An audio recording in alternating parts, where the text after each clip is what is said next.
March 1986, 16-year-old Kevin Hicks stepped out of his South London home with a simple purpose: to buy a box of eggs. A quick errand, just a short walk from his front door down a busy suburban street. But Kevin never returned. Somewhere between his house and the shop, he vanished, without witnesses, without a trace.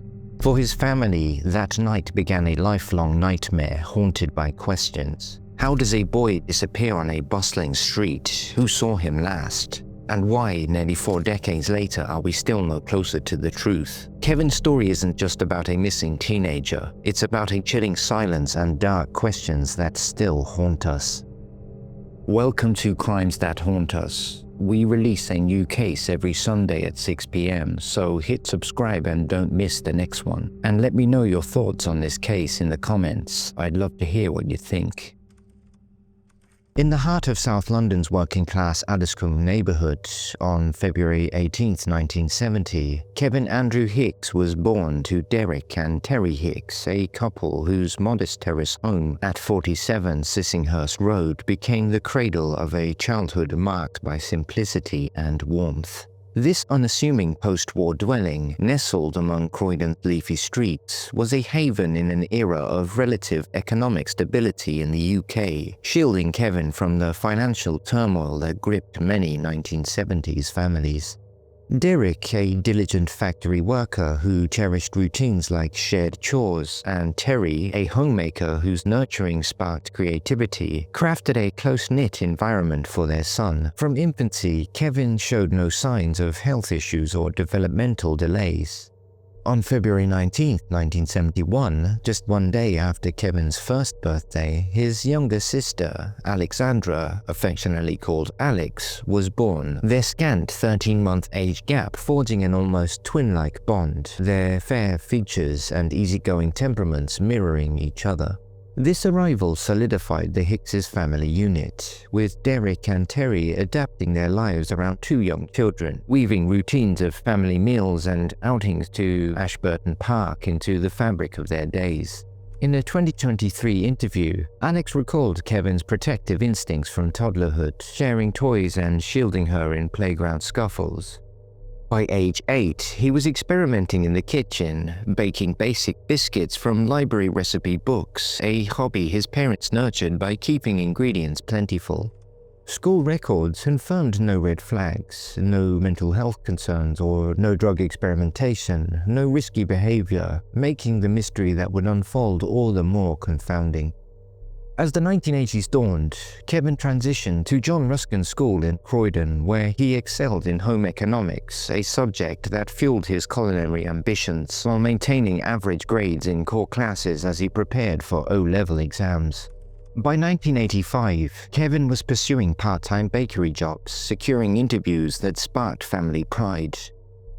In the weeks before March 1986, 16-year-old Kevin was immersed in O-level preparations, particularly his home economics practical set for Monday, March 3rd at 9 a.m. His room held new Sony audio speakers, valued at approximately £100, possibly a gift or saved for purchase, later central to chilling grooming theories despite the family's insistence they were innocent. In 2016, police would view these speakers as a concealed inducement in classic grooming tactics, hidden from his family as part of a sinister manipulation, a detail that deepened the case's darkness. On Sunday, March 2, 1986, a bitterly cold Croydon morning broke under clear skies, the Hicks' household alive with the comforting rhythm of a traditional Sunday. Lazy Lions gave way to a hearty roast chicken lunch, Kevin's favourite, prepared by Terry, with the siblings bickering playfully over portions as Derek carved the chicken, their laughter filling this modest dining room. Post-meal, Kevin joined his father for their ritual kitchen wash-up, chatting about school and job prospects, a bonding moment Derek later recounted tearfully to police. "He was my right hand, always pitching in." The afternoon passed leisurely, the family's mood jovial with plans for Kevin's exam and a potential job follow-up. This ordinary domesticity, later shared in Crimewatch UK statements, underscored the shattering void his absence would create. Terry called it the last normal day we'd ever have, a sentiment that would echo through the decades of grief. As evening settled over Addiscombe, the family turned to quieter pursuits. Around 6 p.m., Kevin retreated to his room to finalize preparations for his 9 a.m. home economics practical, double-checking his school bag's contents, flour, sugar, and butter packed alongside Alex's, a shared sibling task she recalled fondly in 2023. We zipped them up together, laughing about who'd burn their cake first. By 8 p.m., he realized his recipe needed fresh eggs, mentioning it to Terry during a living room chat, saying he'd dashed to buy them for his exam. The Sparings Community Shop on Lower Addiscombe Road, just a short walk away, was the obvious choice, open late on Sundays, though later ambiguities about its exact closing time raised questions about whether it shuttered before his arrival, leaving him frustrated or rerouted. At approximately 8:30 p.m., pocketing exactly £1 for the 85p dozen eggs, Kevin left his house by foot, leaving his bike chained at home, dressed against the chill in his distinctive Lacoste bomber jacket, dark blue jeans, and white high-tech runners. The jacket's bold, era-defining colors would become crucial for witness descriptions, a vivid anchor in the mystery. He headed southbound toward Lower Addiscombe Road, a 5 to 6 minute walk under streetlights, past parked cars and occasional traffic. This banal errand for eggs, so ordinary it could define any family's evening, masked a tragedy that would unravel lives, its simplicity a chilling contrast to the eternal void it left. In 2016, police concluded this trip to the shops was likely a ruse to meet someone secretly, a sinister twist that recast the mundane as menacing. Terry's final glimpse of him, his red jacket a splash against the night, marked the last verified sighting, a moment that would haunt reconstructions as a symbol of a vibrant life interrupted. The route was familiar, bustling with the number 197 buses and Black Horse pub goers, yet Ashburton Park's nearby alleys offered pockets of seclusion.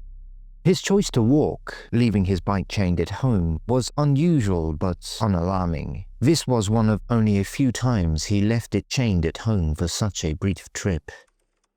Between 9 and 10 p.m., roughly 90 minutes after departure, a school acquaintance who knew him spotted Kevin on Shirley Road, walking northward toward home, his clothing and build unmistakable under dim streetlights, the Lacoste jacket a standout that could have drawn unwanted attention or served as a mistaken identifier in the dark. Alone and unhurried, he may have lingered or detoured, possibly turned back if Sparings' shop had closed early, an unresolved ambiguity as the shop's owners would later confirm to investigators they couldn't confirm a sale with Kevin, their till logs unhelpful for a Sunday night. This sighting, noted in 1986 files and reaffirmed in the 2016 case re-examination, suggests he never reached Sparings' shop, or at the very least he had left unnoticed. No one saw him cross Lower Addiscombe Road or enter park alleys, fueling theories of an opportunistic assault in this narrow window. Detective Inspector John McQuaid later said, "This places him alive and local. Someone must have crossed his path then." The lead, credible yet uncorroborated, remains pivotal, with no contradictory evidence emerging in 39 years. After 10 p.m., Kevin vanished without a trace. His bike remained chained at home, no eggs or £1 were recovered, and his Lacoste jacket, distinctive and weather-appropriate, never surfaced in lost property or pawnshops, its absence a lingering symbol of loss much like iconic items in other unresolved cases. Once the investigation began, searches of the route found no scuffle marks, discarded items, or bus fares on the number 197 line, despite driver canvassing. The Sparings' shop closing time mystery deepened the enigma. Was he intercepted en route, or did he turn away? Police theorized immediate foul play, perhaps disposal in a nearby underbush or by car, supported by the absence of post-10 p.m. evidence over the decades. By 11 p.m., Terry's concern turned to panic, clashing with Derek's initial hope that Kevin was at a friend's, though swift calls confirmed no such plans. Derek, unable to sit still, grabbed his keys and drove looping patrols through Addiscombe, Ashburton Park, and Lower Addiscombe Road, his headlights sweeping for the red jacket in the cold night, returning empty-handed by midnight, his face ashen with dread. At 1 a.m. on March 3rd, Derek and Terry arrived at South Norwood Police Station, a stark, fluorescent-lit outpost, to report Kevin missing, only to face dismissive officers.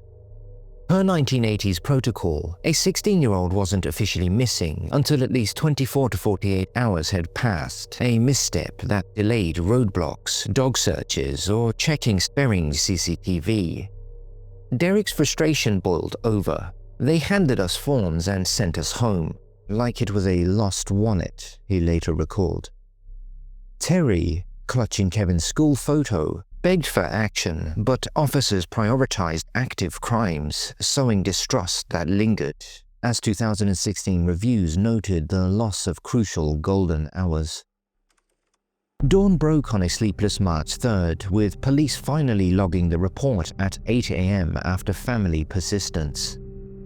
Officers then interviewed John Ruskin's school friends, who described Kevin as steady, not the type to bolt, with one noting his exam excitement, uncovering no plans, secrets, or sightings. Door-to-door canvassing of over 50 homes on Sissinghurst and adjacent streets found no trace of the red Lacoste jacket, neighbors recalling only the cold night. Terry provided a detailed timeline and photo, her voice breaking as she recounted the wave goodbye. Derek checked Kevin's room, finding the Sony speakers and job letters intact, ruling out voluntary absence. No girlfriend dramas, debts, or troubles emerged, cementing the stranger danger theory early. Alex skipped school, fielding calls as the family's unity cracked under raw fear. Between the 3rd and 10th of March, Addiscombe became a search hub. Police, family, and volunteers scoured Ashburton Park's undergrowth, Shirley Hills trails, and East Croydon railway sidings for clothing or remains, with dogs chasing false scents. Kevin's grandmother unearthed suspicious black trash bags in an alley, hearts racing, but only to find household rubbish. Number 197 bus drivers, shown photos, recalled no fare-paying teen, whilst primitive railway CCTV captured nothing. The initial 24 to 48-hour police delay fueled outrage at systemic shortcomings, fading potential leads like fresh footprints or witness memories, amplifying the family's anguish. In May 1986, Crimewatch UK aired a dramatic reconstruction. Viewers flooded lines with over 100 tips, but most were hoaxes. A Birmingham runaway match debunked by a family drive, vague Glasgow and Edinburgh glimpses ruled out by Derek and Terry's exhaustive trips, costing emotional tolls. The episode generated £500 in reward pledges, but a July follow-up slot was axed for Susie Lamplou's high-profile vanishing, redirecting resources. Terry, bonding with the Lamplou's mother Diana over letters, joined the nascent National Missing Persons Helpline, later named the Susie Lamplou Trust, channeling her raw grief into activism for better missing person protocols, though the relentless strain began eroding her health with the stress-induced migraines. Police continued to log leads meticulously, culling false positives, but the buzz faded, leaving the family isolated once more. From late 1986 through to 1993, the investigation into Kevin Hicks' disappearance saw diminishing momentum, with no new credible sightings, despite exhaustive efforts. Sporadic media appeals kept the case flickering, with local radio spots airing pleas. The Croydon Advertiser published features with age-progressed sketches emphasizing the missing Lacoste jacket, a vivid red, white, and black garment that became a haunting symbol of Kevin's unresolved fate, and Derek made annual Christmas TV appearances, his voice breaking. "Every light on the trees for you, son."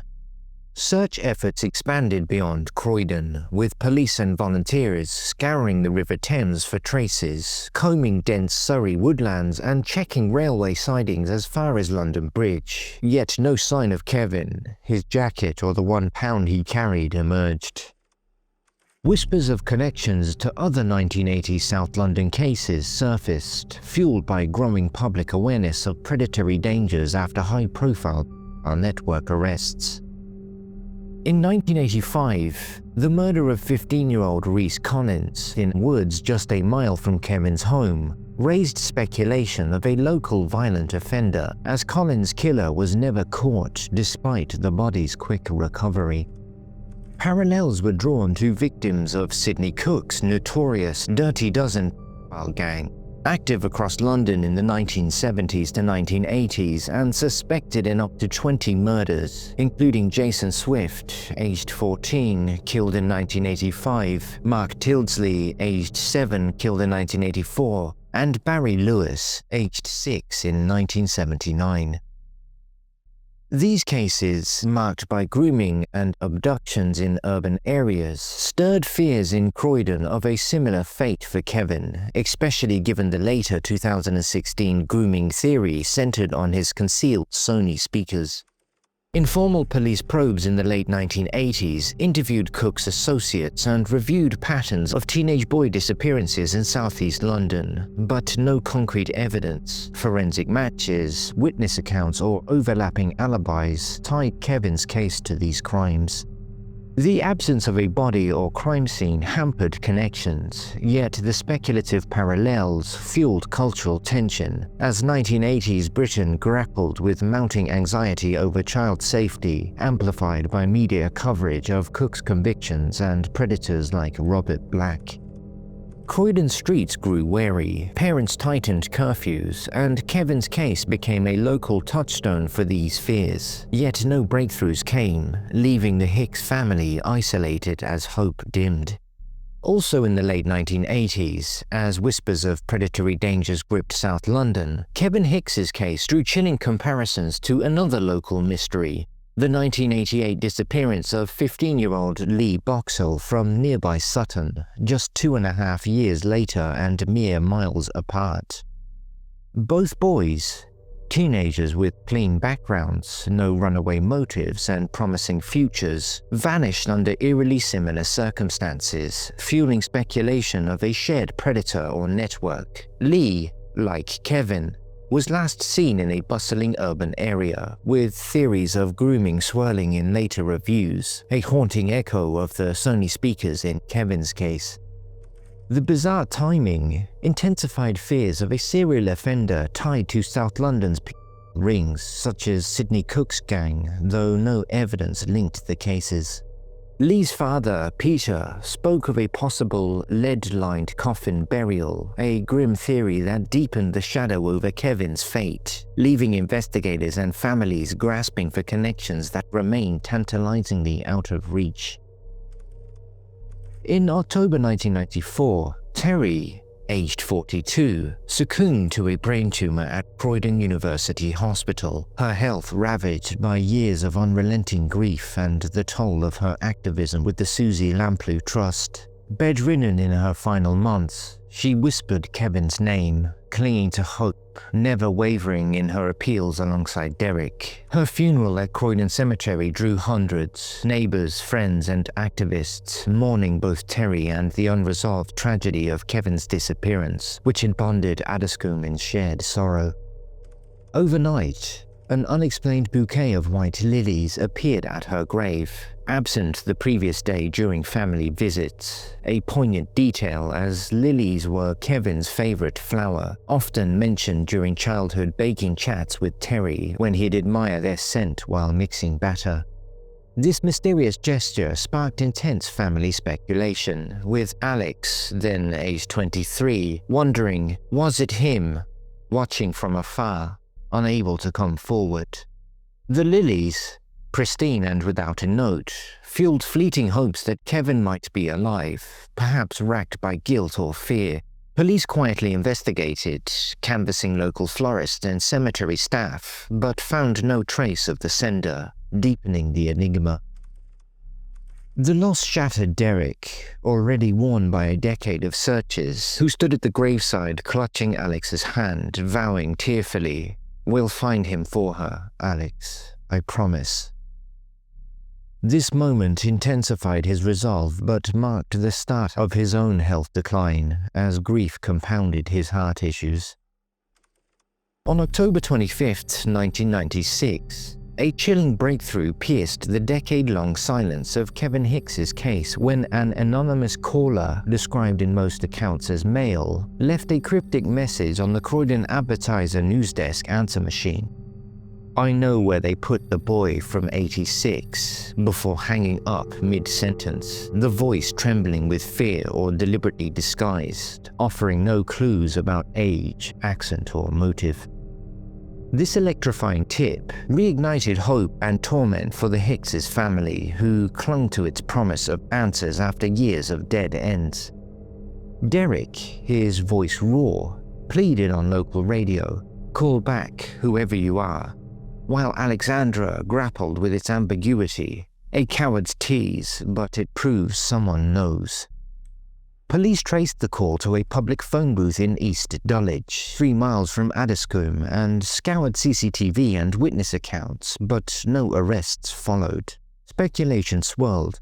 Could it be a remorseful accomplice, a young prankster, or an older offender linked to Sidney Cooks's Dirty Dozen gang, already probed but cleared?